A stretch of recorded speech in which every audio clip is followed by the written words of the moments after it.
Sup, Nerdmigos? I'm the Jive Talking Nerd, John Norgrove. We've got Wife here. We're back at it again for another Trek Jive. We're in Strange New Worlds Season 2, Episode 6, Lost in Translation, which is 90s rom-com? 2000s rom-com?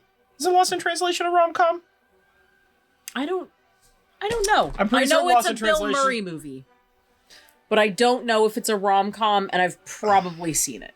I mean, I've definitely seen it, but, like, not that much. What did you think of Lost in Translation, the movie that we're talking about that I can't remember when it came out? Lost in Translation. Nope. It says, yep. 2003. A romantic drum. Oh, it's a rom-drum. Ugh. There's no calm in it.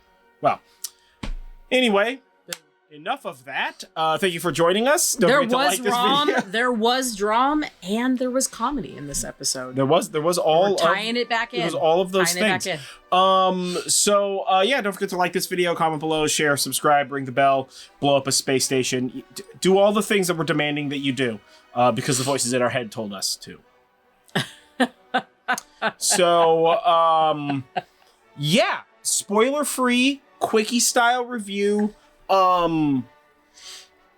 This was a lot of an episode, my dude. Yeah. Right? Like, every episode this season has been an absolute banger, and this episode was, like, just as good as the rest. We got, again, like, good character development, good plot, good... Everything in this show is so beautiful. It hurts my whole eyes. It's so pretty. Absolute banger of an episode. Fantastic episode. Yeah. Fantastic episode. A lot of fun. So go watch that. Let's get a spoiler alert with the klaxons and such. And let's get right into spoilers. So, did you know that this episode was going to end with just fucking young TOS? Yeah, young TOS and 10 forward. Like, I was listening to jazz music. I was not prepared for this episode to become the did you ever watch the Young Indiana Jones series? Yeah. Right? Okay, like this episode ended with that energy to me. Yeah. You know, with this the slow pan. I mean, the jazz was very TNG, and I'm super here for that. Dude, they started with the back of those jazz players, like the back of their bodies, and I was just like, who's fucking playing a horn or something, right? Because I'm so programmed for TNG, right, or DS9, right, or whatever, man, that I was just like, somebody's gonna be playing an instrument. But then we didn't get that, and very here for this wrap up. Very, very here for Kirk. Mm-hmm. This young Kirk, absolute unit. This dude, perfect casting. He has the swagger. He has the charm, right? He's got amazing. the smolder. He's got the smolder. Yeah. Amazing. Loved the... He's got the while he's hitting on you and smoldering, he's also actually trying to save the day energy. Yeah. That is very TOS Kirk. Yeah. You know? I really liked the interplay that he had with Uhura in this, because later on in TOS they do have that kiss. Yeah. And so I think it maybe this is part of that. Or whatever sets that stage totally. little bit. Whether or not we get any more woo. However, Kirk plus Uhura also equals Sadla on. That's true. Star Trek math right now, Kirk plus Uhura equals Sadla on. I mean, I'm okay with them just having a bit of flirty bit, and then that's it.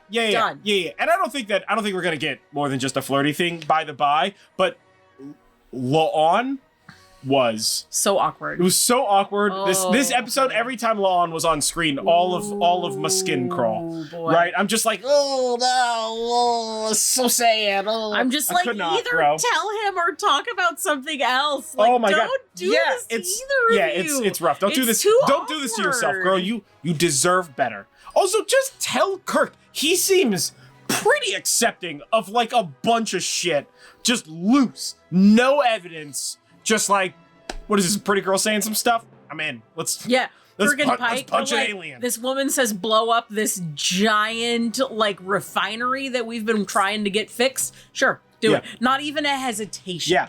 Also, so speaking of throwbacks to TOS, okay, so in this episode, we got to see young Kirk, right, as a first officer of the Farragut, be introduced to and meet Pike, right? But he met Pike after he received the rank of fleet captain, right?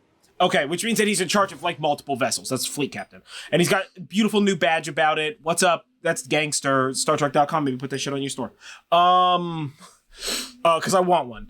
But in the original series, there's an exchange where somebody asks Kirk if he had ever met Pike, and he says, "Yeah, I met him right after he became fleet captain." Nice. So that's a nice little throwback. It's nice when they tie those like into a cute little bow. Yeah, so good, so good. I mean, I know the anti-New Trek crowd is gonna have an emotion, but your feelings are wrong. So whatever. Invalidate, or however that works.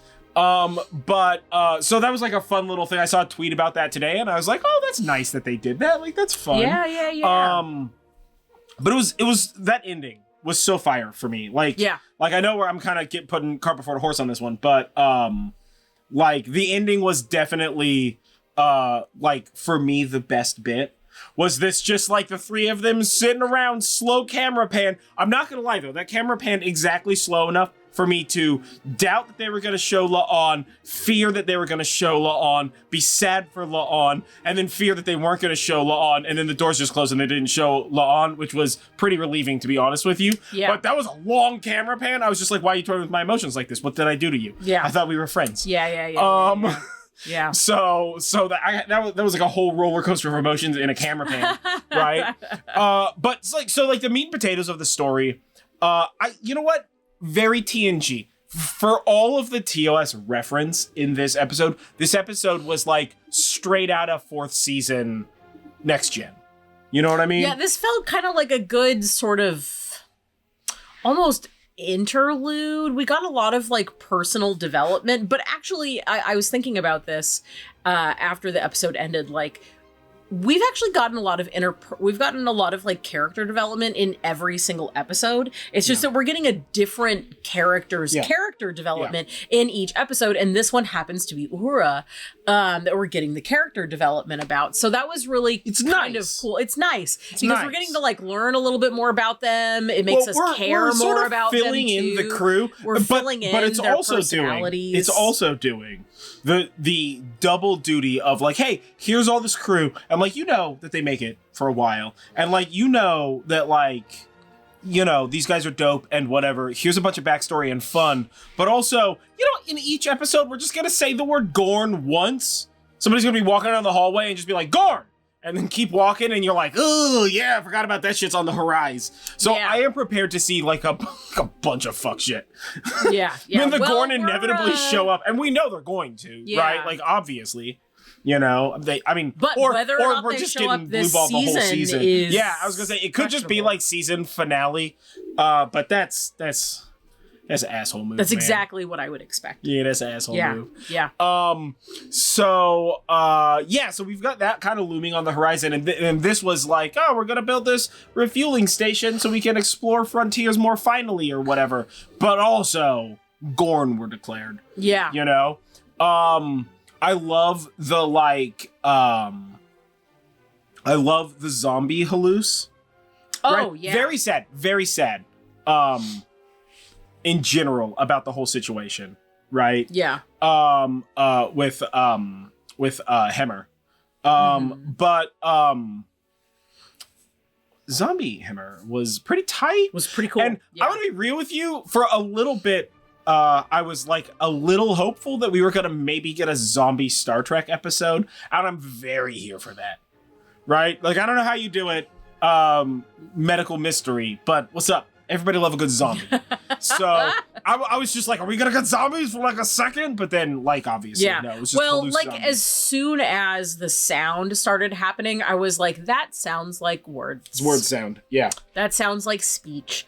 So I figured that they were going to go to something like that. Only I figured that she was probably going to, like, I don't know, change some frequencies and do some computer magic all halluce, to find it, like, translate it. The sound, just a warning that the halluce were declared, and the halluce was the communication all along. Yeah. Right? The sound was nice also twist. Yeah, nice twist. The sound was also very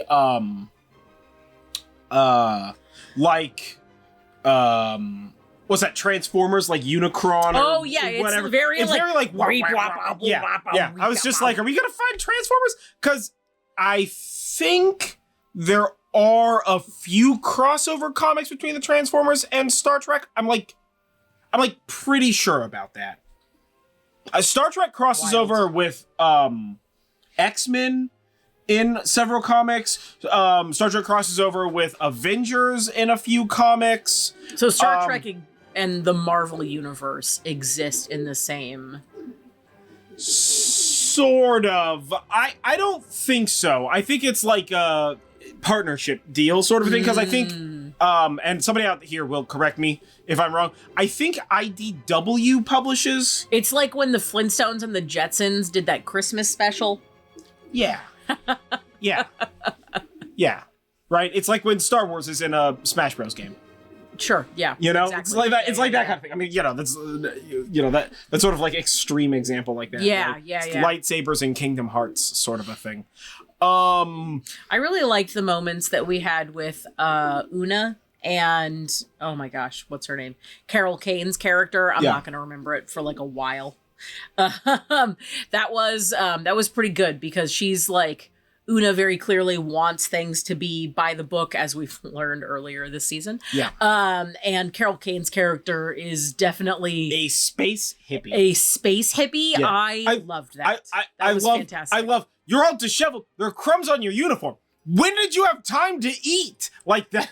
That was so good. And just Carol Kane's character is just sitting there, crumbs on her uniform, all mussed up and whatnot. I didn't even think it was crumbs. I thought it was like she was like debris of some sort. Some sort. Yeah. I didn't think that they were crumbs, but I really liked that. And Carol Kane called Una's cards. Called her bluff. Called her cards there. Yeah. She knew. She knew. She called it, and I was just like, she's done been round. Yeah. So she's, you said it first. She's this series Guinan. Yeah.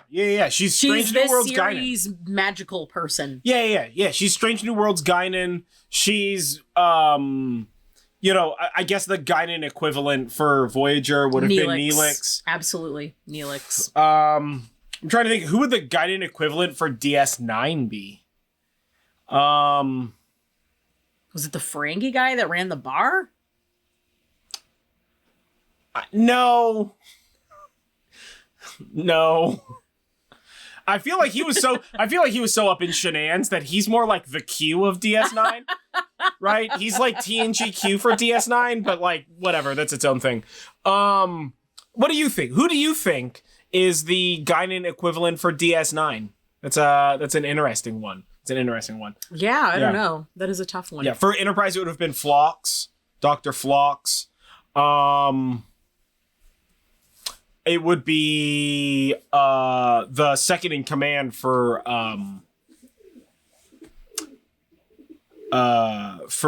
Discovery. Oh, bloody what's his name? Saru. Yeah, I think it'd be Saru for Discovery. So yeah, things to think about. Yeah. Yeah, she definitely throws a lot of Guinan energy around. She does, especially in this episode. I like seeing more of her. Very exciting. And I like seeing that sort. Like we saw like very up armored, like metal polished to a bright shine, in the sunlight for Una in the previous episode this season. Yeah. And I think in this instance, we got to see a little bit of wear and scuff on that armor, right? Maybe the padding underneath it's not as A1 steak sauce as it seems like it is sometimes, kind of a thing. It was very humanizing and very very character developing, even though it was like a little bit, so that was super, super interesting. And we got to see Carol Kane. Carol Kane's character interact with the crew a little bit more, right? Because we've really only gotten like very tiny little like bits. Almost as if she doesn't. Almost as if she's exist. Guinan. Yeah. Maybe she's just like a crew-wide hallucination. Boy, if we find out in the long run that she's a Q, the anger I will scream. So much screaming. But yeah, no, I like that. The halluc bits were very well done. Yeah, very fun. We lost 2 people, and also maybe part of the Enterprise, since that dude like blew up or blew a hole in one of the nacelles. Yeah, we like lost also, part of hey guys, maybe don't fucking put the blow up the side of the nacelles button in the fucking nacelle, dude. Damn. Yeah. I don't know. But it was cool that we got to see the nacelles. The Bassard Collectors opening up was weird, and I'm here for it. It was cool. Unnecessary, but cool. So I'll allow, right? Whatever, dude. I don't, shit gotta change. So like that was good.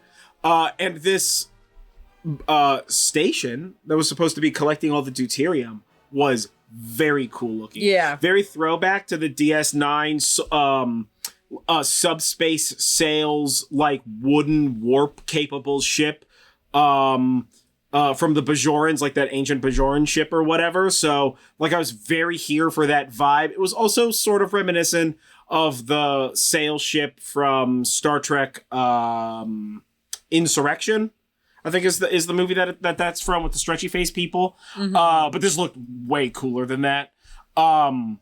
Weird movie. So yeah, I mean, I thought this was a fantastic episode. This was a great episode. Blast. It was nice. Uhura, it felt like it Uhura. wasn't like as high stakes as the last couple of episodes, and that was kind of nice. I mean, I know we had some like kind of life or death moments here, but like the stakes were not as high. The stakes were not as high in a lot of the previous episodes. Yeah, the stakes were definitely not as high. I completely agree with that. But they were also like, I feel more personal. Yeah. It was definitely a much more like dealing with death and like the effects that young Uhura's like tenure on the Enterprise and like in Starfleet, like what that has done to her. Mm-hmm.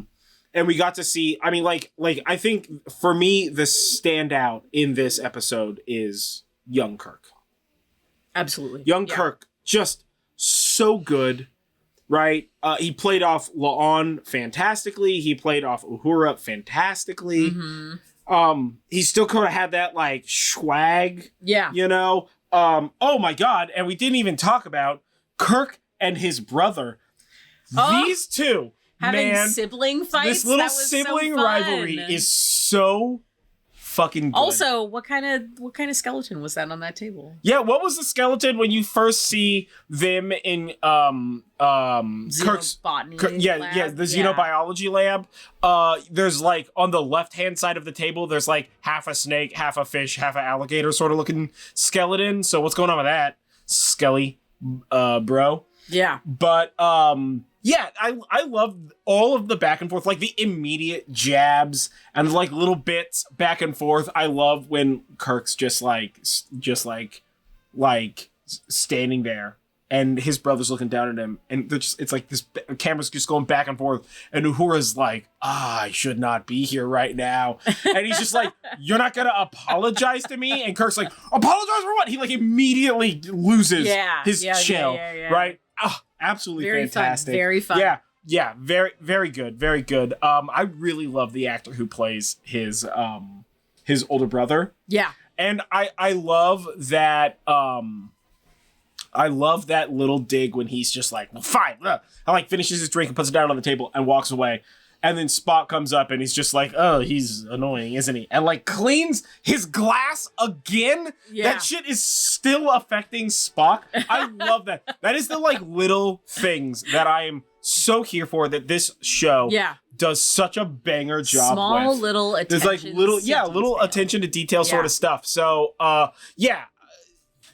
absolutely fantastic. I mean, for me, best bit was my young bridge crew of TOS hanging out together like that. Like, I'm very, very here for that. It was very well done. What about you? Best bit? I mean, Kirk, man, he is like, so we went to a Star Trek convention in San Francisco for the 50-year anniversary of Star Trek, just in general. I couldn't remember if it was like a particular show.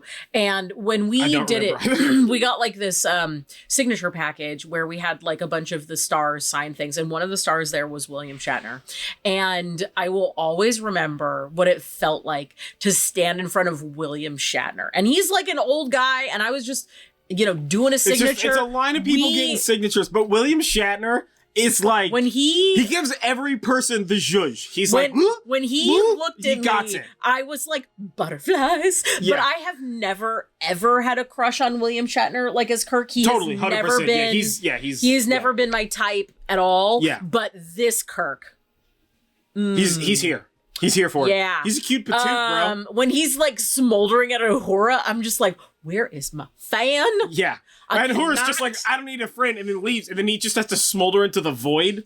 But the also, void doesn't deserve it's hilarious because she's like, don't go hitting on me. And he's like, I wasn't doing anything. He's like, you sat here. Yeah. It's good. It's like so a magnetism that he has. This actor who's playing him is doing such a great job at his he is both interpretation acting of Kirk. as Kirk and as William Shatner. Yeah. You know what I mean? He's doing such a good job. A superb job. Yeah, absolutely sublime. Yeah. Yeah. Totally. I mean, honestly, all of they've made such a good cast. Yeah. Right? Well, and every time Mbenga's on screen for 5 seconds and we're just like, I love this guy. He's so good. Chapel's on screen for 5 seconds. I love her. She's so good. Bloody Laon or Ortegas or my any other of them. So favorite moment from this episode is just like Uhura's like, I figured it out. We have to stop the thing because it's killing them, and she has literally no proof at all. Zero Only her proof. word. And Pike is like immediately like, yes, we will stop this thing. We will blow it up. He doesn't even question. I like he when, is I like just when she's all like, in. When she's like, everybody's left, there's no more life signs on the thing. And like Pike, you could see Pike take a breath in to give a command. And bloody Uhura's just like, fire torpedoes. And Pike's like, I mean, yes. What she said. Yeah, why not? And they don't even...